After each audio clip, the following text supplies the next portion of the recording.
Okay, so we are live with Exploring by the Seat of Your Pants. I've got myself a little Sifaka with me, and we are going to give a talk to a bunch of different classes across Ontario. I'm going to unmute your mics now so you can all say hello. Say hello to everyone out there. Hello. Right. Awesome. And today's Exploring by the Seat of Your Pants is going to be about an expedition I did in Madagascar. So I'm going to go ahead and share my screen with everybody so you can see it. And then if you can't see it, make sure that you come and wave to the camera or something so I know that, that something's gone wrong. There'll be some videos and some sound. So if you don't hear it or you don't see it, feel free to just let me know. Okay, so let's do this here. Share this here. There we go. Okay. So by now, you should probably see a picture. Does everyone see that? No. Not yet? We did very briefly. And then it disappeared. Okay, let's try it again. Let's try to share this one more time. I'll just share my desktop. Okay, now you're going to see a whole bunch of stuff. There we go. How about that? Yes. Great. Okay, wonderful. So today we're going to talk about an expedition I did with Adventure Science and my organization, Planet Madagascar, into Madagascar, which is an incredible country in the Indian Ocean off the southeast corner of Africa. And that's a beautiful photo of it from space there.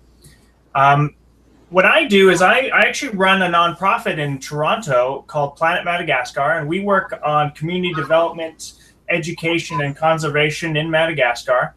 And we're just looking to find innovative solutions to help sort of rise people out of poverty, but also protect lemurs and forests. And so there's a picture of our team from last year. We're even bigger than that now, so we've got quite a few staff in Madagascar working very hard to help alleviate poverty and protect lemurs. So that's what I mainly do. But what I want to talk about today is some of the cool stuff that you see in Madagascar. I'm going to give you a little teaser here. This here is a Rhinoceros Chameleon. Now, it has to be the coolest chameleon because the schnoz on that thing, that nose is just too incredible. And you can understand why people call it the Rhinoceros Chameleon. Does everyone see it? Yeah. Great. Pretty cool, isn't it? Yes. Okay, so you think that's cool. So Madagascar has half of the world's chameleons. There's, I think, 150 different species, if I get that number right, in Madagascar. And that's half of the world's species of chameleon. It's incredible. There's all sorts of chameleons, including the smallest lizard in the world and also the largest chameleon in the world.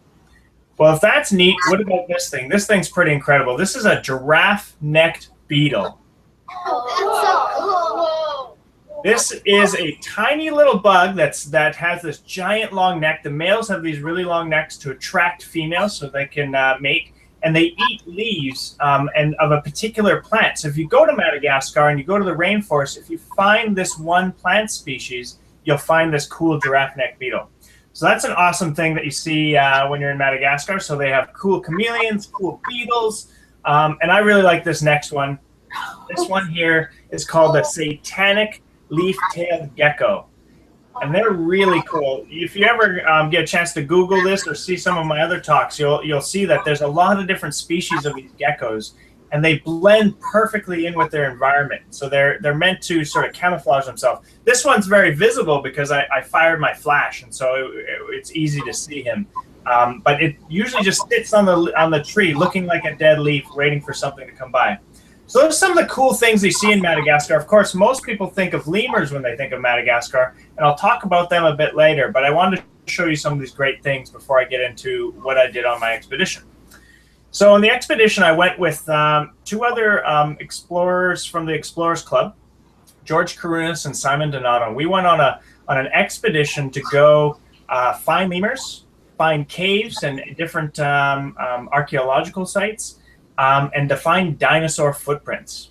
And so what I'm going to talk about today is the setting up of that expedition. I went in advance of the team so I could help set it up. And then when the team came, we did some reconnaissance and then brought in a bigger team of scientists and adventurers to explore a really cool part of Madagascar. And so I'm going to talk about that now. So this is where we went. This is a place called the Tsingy. Tsingy is what we refer to as the Devil's Obstacle Course. It's a labyrinth of limestone that used to be coral reef, and it's razor sharp. There's a gentleman, Tim, there at the bottom. He's standing on that, and you got to see his hands there, holding onto a spike. Some of those spikes can be 30 meters tall. And that's almost 100 feet, and they're razor sharp. And so normally you have to wear gloves and protective footwear because it's really, really quite dangerous. So we called it the Devil's Obstacle Course, and they did a little write-up in Men's Journal on a little show on Discovery Channel. I'll show you a little clip from later. And so where we wanted to go is we wanted to find this Tsingy. And you can see on the picture here, the satellite image, there's all these lines going through the green. Well, that's these sort of cracks that are extending through what we call the Tsingy. The Tsingy formation is like an ancient coral reef. It's a barrier reef like you would find in Australia or Belize. And now it's above the ocean as the continents have moved and shifted.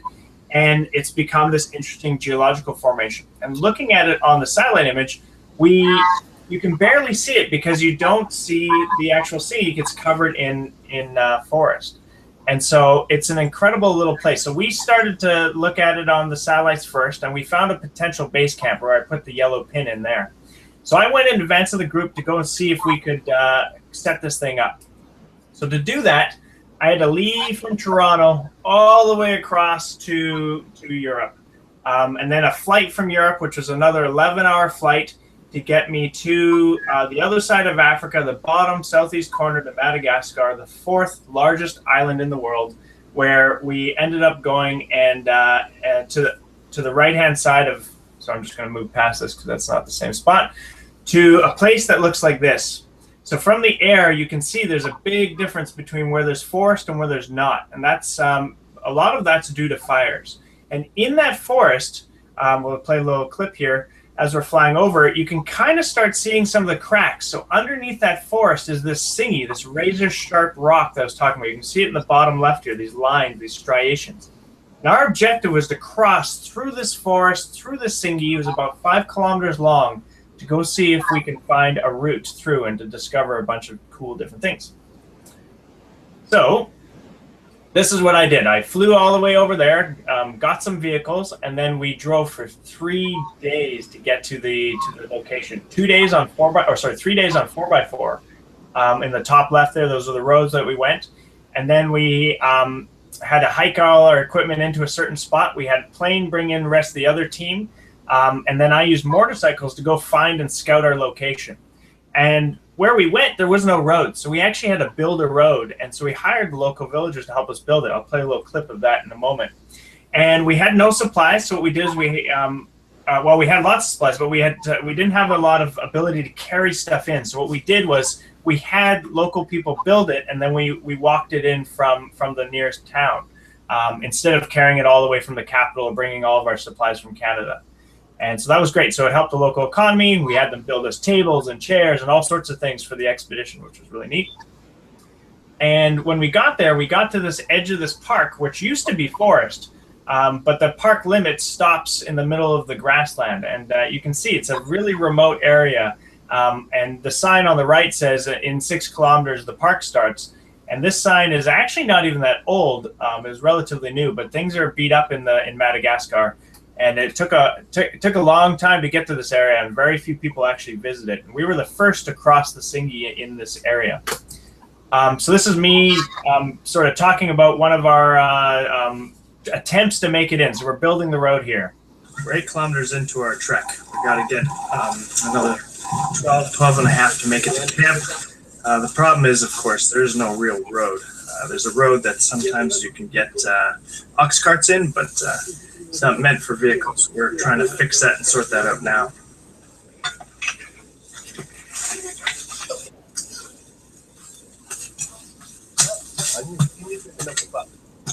So that's the team there. They were building the road by hand. And so they had these shovels and what they call ngatis, and they would just, basically cut us a road so we can fit our 4x4s through. And this is sort of what it looks like. And this is what it looks like. We came across a lot of different creeks and riverbeds, and so we had to build little makeshift bridges to get across, or just little dams that we could cross with the vehicles. And here's an example of one of the 4x4s making it through our newly built road.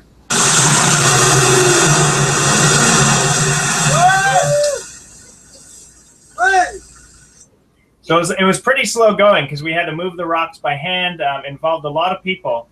But we were able to do almost 8 kilometers of road, almost 12 actually, getting into the camp, which was really great. So we were able to drive our 4x4s all the way in.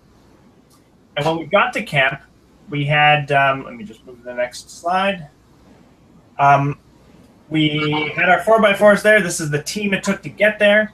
And then when we got there, we had to go in and do a little reconnaissance to see if it was possible to find all the cool things we're looking for. Remember, we're looking for caves, we're looking for lemurs, we're looking for archaeological sites, and we're also looking for dinosaur footprints. And I'll show you all those in a moment. So this is the team that helped set it up, and I'll show you the team that did the expedition in a moment. So we went inside. This was our first attempt. 3 of us went in together, crossing from that sort of grassy area that you saw in the videos into the forest and into the Tsingy with that limestone labyrinth that is extremely sharp. I cut my boot on my very first step, almost right through into my foot. I cut my sock just by stepping on this rock. So we had to wear special leather gloves to make sure we didn't cut our hands. It was quite dangerous. And so we were all climbers as well, so we had equipment with us. But we found ourselves not being able to cross it by climbing on top. So often we'd actually go underneath and around or through it. And so there's a lot of these cracks, and this is one of the cracks that we'd go down, and then we'd get to a point like this, and we'd have to climb back up and go through. This was really slow going. It ended up taking us about 4 or 5 hours to move a kilometer. Our objective was to move 5 kilometers, so it was becoming problematic. As we try to climb up and down, you can see it's here's Ian showing and demonstrating how sharp and how tall these little gaps are. That gap, if he falls, he's going to fall almost 40, 50 feet, so about 10 to 20 meters. It's a pretty big gap.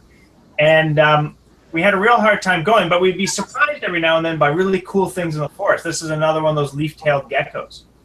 And so as we're slowly moving through, we realized that we're actually going to be in a bit of a pinch. We had moved too far to make it back to camp before dark, and we didn't make it far enough to break through the Tsingy. So we realized we were going to have to camp out in the bush overnight. This created a bit of a problem. One of the main problems was that, let me just move slides, is that there's not a lot of places to sleep. As you can see, Simon here trying to find a comfy place to rest for a moment. It's very difficult to sleep on this rock formations because it's extremely sharp. The other problem was we didn't have enough water to carry us through the next day. We never expected to be in the Tsingy for more than 4 or 5 hours that first day. We were just doing a reconnaissance. But as we got further and further, we realized we couldn't make it. And the water that we had seen, we actually had walked through a lot of water on the way in, didn't exist on the other side. So I'll show you what that ended up meaning. So here's Simon describing what's just happened. So now we've actually spent a couple days in the forest, and fortunately I had spent years in Madagascar, so I knew how to find water in the forest. Lemurs drink water throughout the year if they can, so they'll find it in tree holes. In the morning you can get dew off leaves, things like that. But we hadn't had any really large sources of water for almost 2 days, and so Simon here has found us one, and he'll describe it himself. Well, here we are, morning of day 2, and we had an unexpected night camping with no supplies. Our biggest concern, though, was running low on water, and we were basically out of water. We've spent the past few morning hours literally licking the dew off leaves. We pulled water out of tree well. We've just filled all of our bladders and water bottles with water that's preserved in these little limestone kettles. They're almost like mini ponds. They're full of tadpoles, and there's a bunch of zebu that have been grazing here. Evidence is everywhere, so we know that the water's contaminated. It's a risk we have to take. We treated it with chlorine pills. We've been extra diligent and added more chlorine than recommended. So hopefully that keeps us from getting sick, but having some kind of water keeps us from getting dead. That's more important. So we were stuck there. Simon's an amazing adventurer. He spent years of his life doing multiple races and adventures around the world. And so this was one of the toughest things he ever did. And one of the things, I don't know if you can see in the photo, but all those little dots, those are tadpoles. If you look carefully, there's probably about a few hundred of them. So the water was filled with tadpoles. It's hard to see in the photo, but that dark color is mostly because it was also filled with the cattle droppings. So we had to drink this cow dung tadpole water, which, if you could imagine what that would smell like, that's exactly what it would taste like. It tasted horrible. It wasn't great, but it was water, and we were able to treat it. It looked that same color. It looked murky and gross. We were able to filter out the tadpoles and the big chunks. But that's what we drank for the next day. And then we eventually made it. We crossed the Tsingy. We ended up being the first people to cross the Tsingy in that area. We found ourselves a nice open place, and we realized getting back through the same spot was going to be too difficult. We had lost a lot of condition. I lost about 5 kilograms of weight, and here Jim, he's having a hard time digesting the water, so he's not doing great. So we ended up calling in the Madagascar military, who helped us get out. I got hooked up to an IV back in camp because we had our base camp team waiting there ready for us.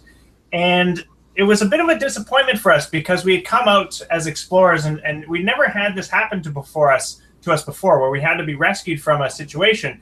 But it helped us refocus the expedition. And so instead of trying to cross the Tsingy every day, which was the mission, we went into the Tsingy and spent more time sort of closer to the base camp, but in the heart of the Tsingy. And it ended up being extremely fruitful, and we ended up achieving basically all of our objectives. So this is myself, Simon, and George. George Karunas is famous for his TV show Angry Planet, chasing storms around the world. And he's also a big cave expert. He loves caves. And so we went back into the Tsingy, started doing the science we came there to do, recording all the different features, looking for caves, looking for archaeological sites, and we ended up hitting pay dirt. This is myself and Tyler. We ended up finding this cool pot that was from the area, probably a few hundred years old. This is a close-up of it here. And this was been stashed almost a kilometer inside the Tsingy. So then this would have been put there back when people didn't have the same kind of boots and shoes we have today. So it would have been very difficult to reach this area. In fact, Tsingy in Madagascar means, in the Malagasy language, where you cannot walk barefoot. So this is a real interesting find, and the first for this region. So that was really cool. And our next big find was this one. In Malagasy, the word for big, beautiful cave is Njui Betsara. And this was the cave that one of the expedition team members found. And it was just a small little opening like this, which is actually fairly big. Once you got inside it, it was massive. It was almost 2.5 kilometers long. It was filled with different caverns and actually different layers and levels to the cave. And this is because all of the Tsingy material is limestone, which erodes really easily with water. It dissolves, actually. And you get all these cool different formations, little gaps and stuff that you can try to go. Here's George doing what he does best, going through caves. You get these cool little formations on the cave floor. You get stalactites and stalagmites. Here's a big stalactite off the top of the cave there. It looks like an elephant's trunk, we thought it was, so we named it the elephant trunk. Stalactites are the ones that hug the top, so they're formations that hang down from the top of the cave. Stalagmites are ones that grow from the bottom, and they grow from water dripping down, carrying minerals, leaving a little deposit on each drip. Here's George showing us one of the roots from a tree that's actually almost 30 meters above us, and the root is coming down through the cave and planting itself on the cave floor in the one little spot that it could find dirt. That was pretty incredible. So that was really a great find. Finding that cave was amazing. Here's a map we made of the cave. So this is all the different channels and routes. And this isn't the entire cave. There was parts to the cave that we couldn't access because of time. And so there's much more to be done to discover in this cave. In fact, we think we might have found a new species of shrimp. It's a cave shrimp that's blind because it lives in total darkness. These caves are completely dark almost all the time, with a few exceptions where there's gaps. And there's some shrimp in some water that's inside the cave, and they have no eyes, and they just live in this water. So we're hoping someone will go out and confirm that. And it's big. It ended up being one of the largest caves in Madagascar and yet to be discovered. So that was really cool.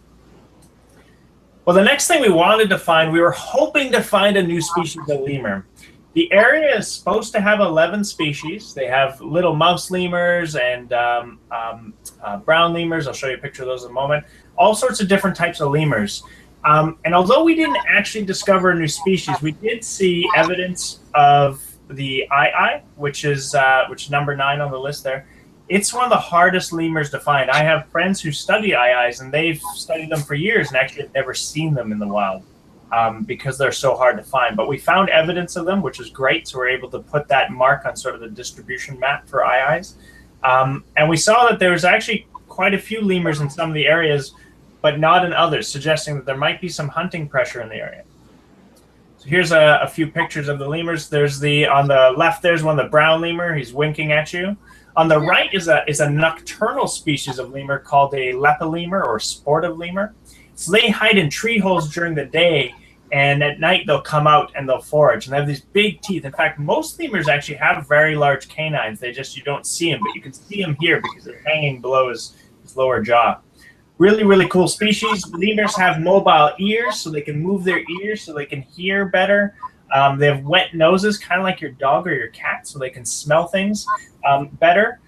They're really, really amazing creatures. And sadly, they're the most endangered animal in the world. And that's why I set up the nonprofit I run, to try to protect lemurs. So we did find them even living in those cracks. Here's a Sifaka, like the one I was showing the class earlier. I'll show you guys at the end of the talk. They're really cool. They can make some of the largest jumps in the world. They can jump almost 10 meters from tree to tree.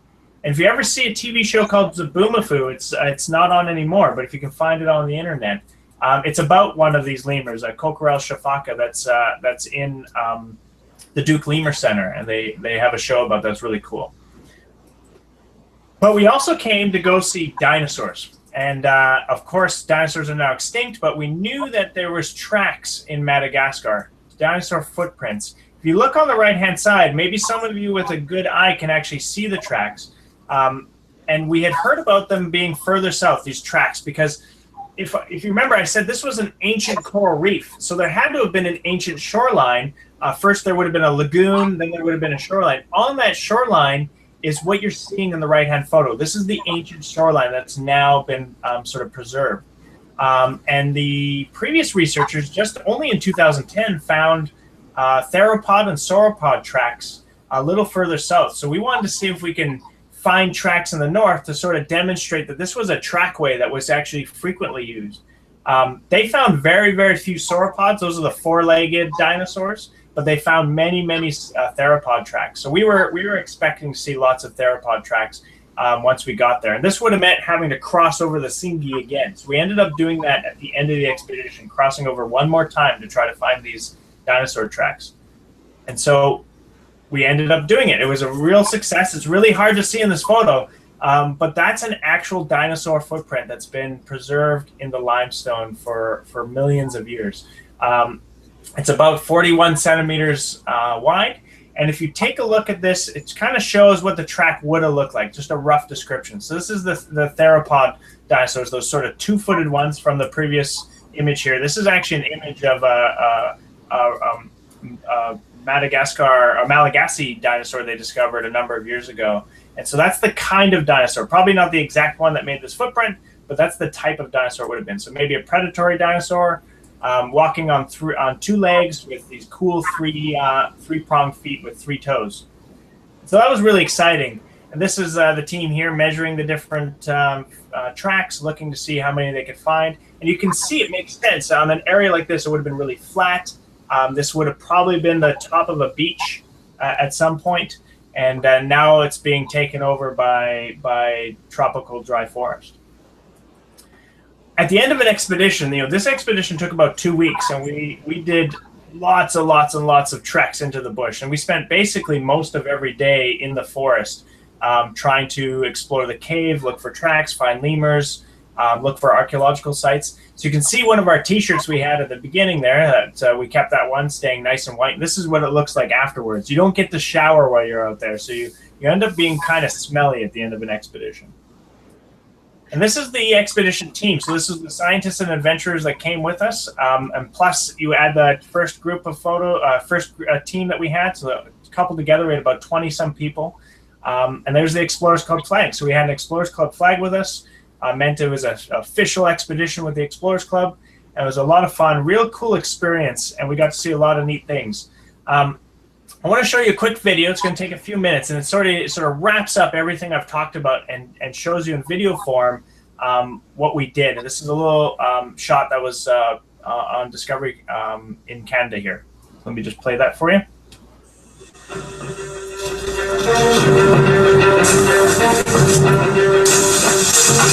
This obstacle course.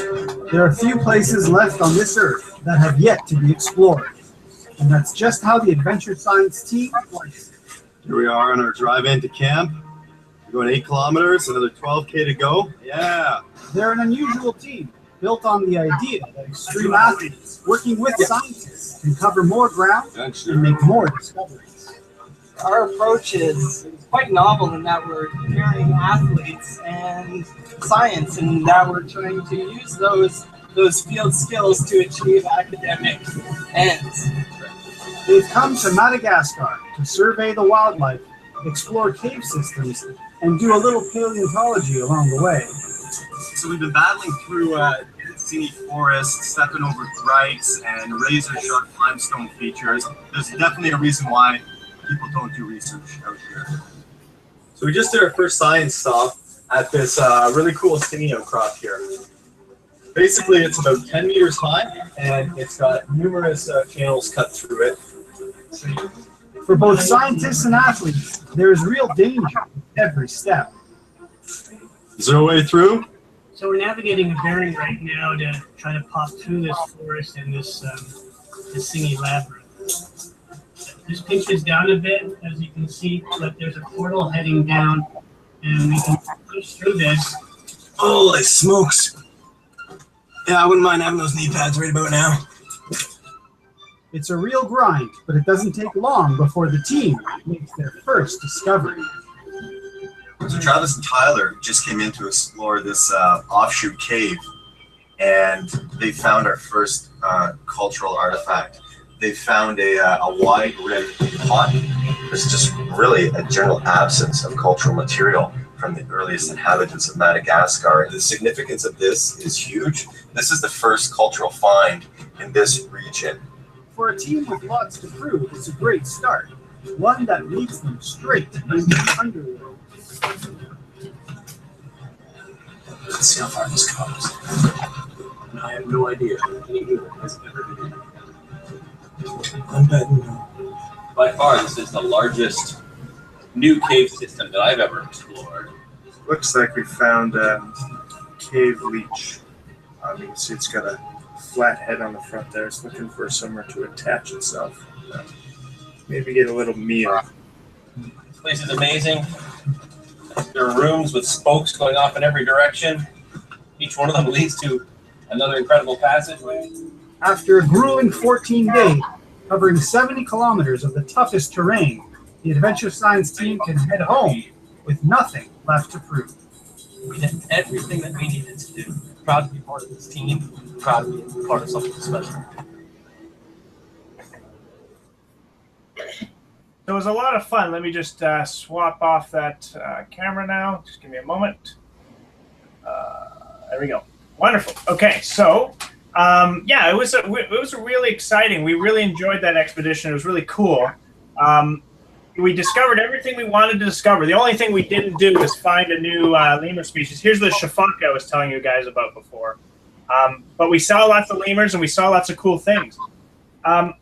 Before I go on to questions, I wanted to actually give a shout out to each of the class so everyone out there can hear that we've got a bunch of classes here from Ontario. Mrs. Rasiga's class, maybe you guys can give a big shout. All right, there you go. And then what do we got here? Maybe Mrs. Lynch's class. Mrs. Rasiga's was all the way from Smooth Rock Falls, and we've got one from St. Michael's. That was Mrs. Lynn's class. And then Mr. So,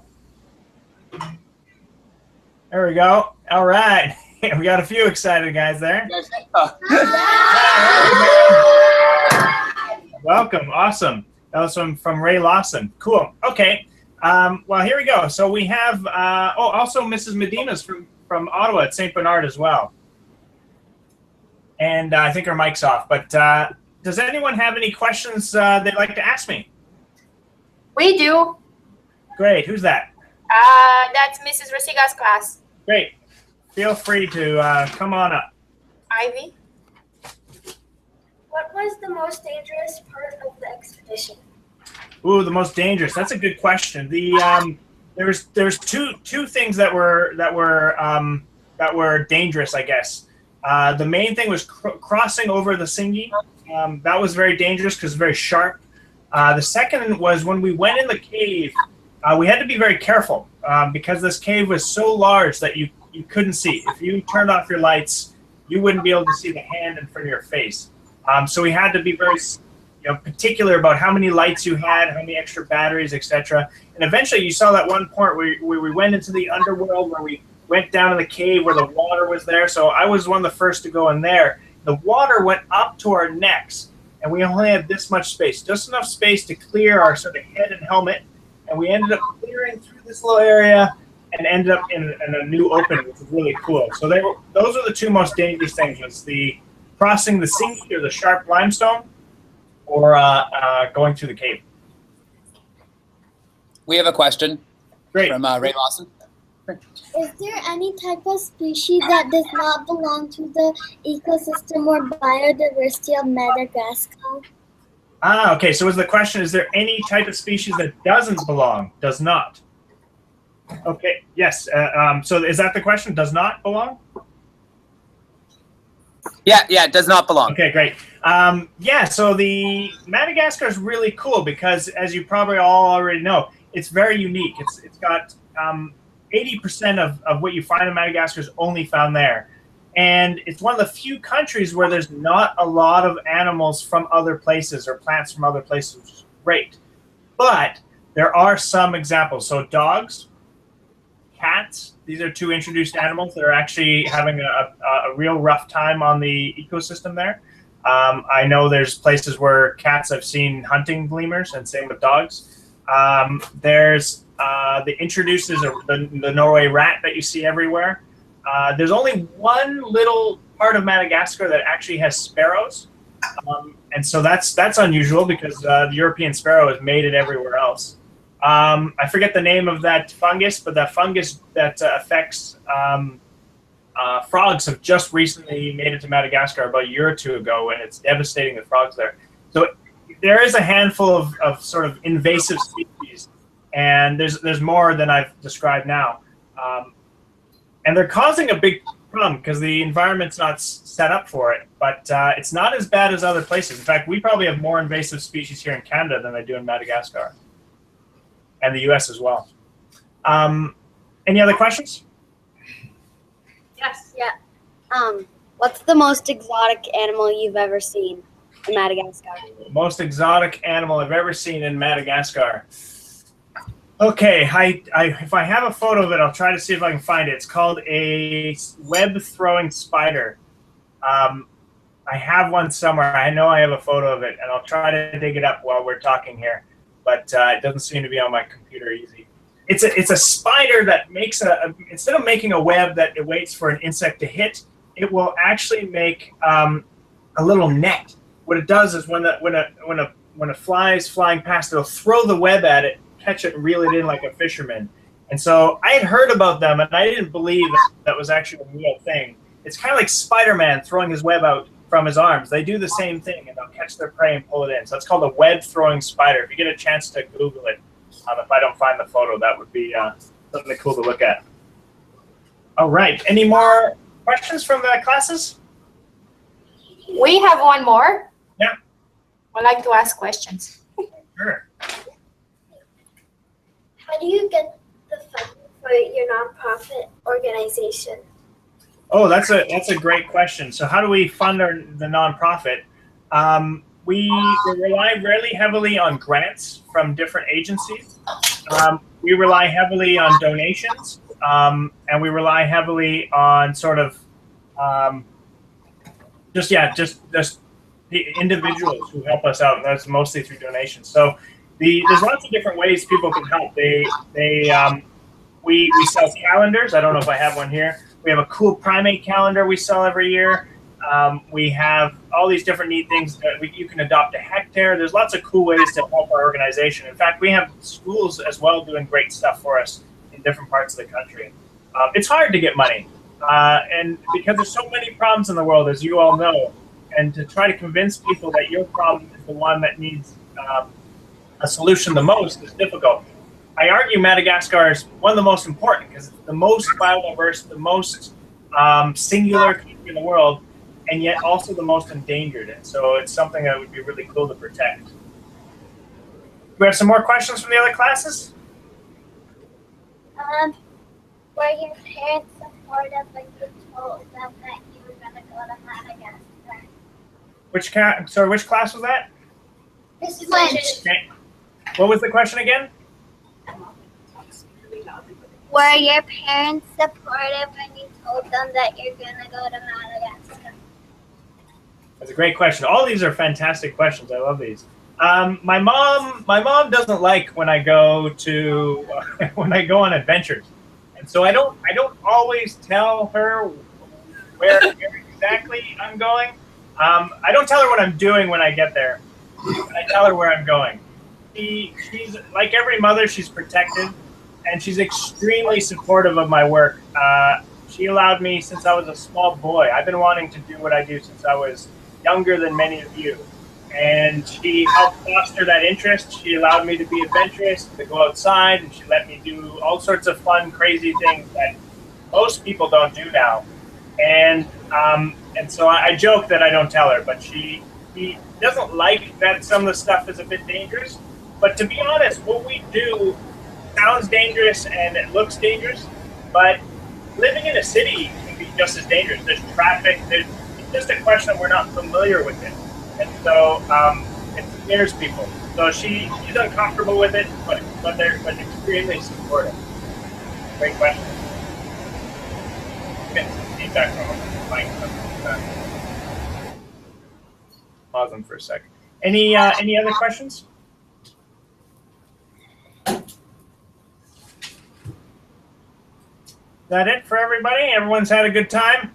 Yeah. Wonderful. Okay, well, thank you all. Thank you very much. And maybe give everyone out there a big shout out and a big hello. All right. Thank you. Fantastic. Okay, take care, everyone. This has been another edition of Exploring by the Seat of Your Pants with myself, Travis Steffens, with Planet Madagascar, talking about our 100 Miles of Wild expedition that we did in Madagascar Tsingy. Take care, everyone. Goodbye. Bye.